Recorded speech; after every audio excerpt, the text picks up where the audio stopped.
बिस्मिल्लाहिर्रहमानिर्रहीम। नबी अकरम सल्लल्लाहु अलैहि वसल्लम ने फरमाया, कुछ चीज़ें नमाज के पीछे बाद में पढ़ने की ऐसी हैं कि इनका कहने वाला महरूम नामुराद नहीं रहता। हर नमाज के बाद 33 बार सुबहान अल्लाह कहे, 33 बार अल्हम्दुलिल्लाह कहे और 34 बार अल्लाह अकबर कहे। इमाम तिरमिज़ी कहते हैं ये हदीस हसन है। सुनन तिरमिज़ी हदीस नंबर 3412। हमें हुक्म दिया गया कि हर नमाज के बाद हम सलाम फेर कर 33 बार सुबहान अल्लाह, 33 बार अल्हम्दुलिल्लाह और 34 बार अल्लाह अकबर कहें। रावी ज़ैद कहते हैं कि एक अंसारी ने हवाब देखा।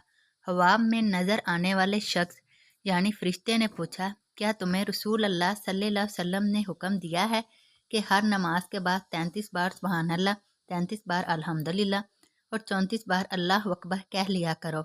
इसने कहा हाँ। तो साइल फरिश्ते ने कहा 33 33 और 34 के बजाय 25 कर लो और ला इलाहा इल्लल्लाह को भी इन्हीं के साथ शामिल कर लो। इस तरह कुल 100 हो जाएंगे।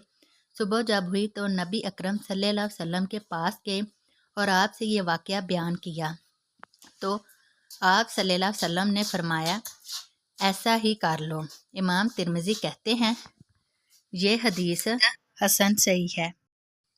रसूल अल्लाह सल्लल्लाहु अलैहि वसल्लम ने फरमाया, जो शख्स घर से निकलते वक़्त बिस्मिल्लाह तवक्कलतु अल्लाह ला हौला वला कुव्वता इल्ला बिल्लाह, तर्जमा मैंने अल्लाह के नाम से शुरू किया, मैंने अल्लाह पर भरोसा किया और गुनाहों से बचने और किसी नेकी के बजा लाने की कुदरत व कुव्वत नहीं है सिवाय सहारे अल्लाह के। इससे कहा जाएगा तुम्हारी कफ़ायत कर दी गई और तुम दुश्मन के शर से बचा लिए गए और शैतान तुमसे दूर हो गया। इमाम तिरमिज़ी कहते हैं ये हदीस सही है। हम इसे सिर्फ इसी सनद से जानते हैं। सुनन तिरमिज़ी हदीस नंबर 3426।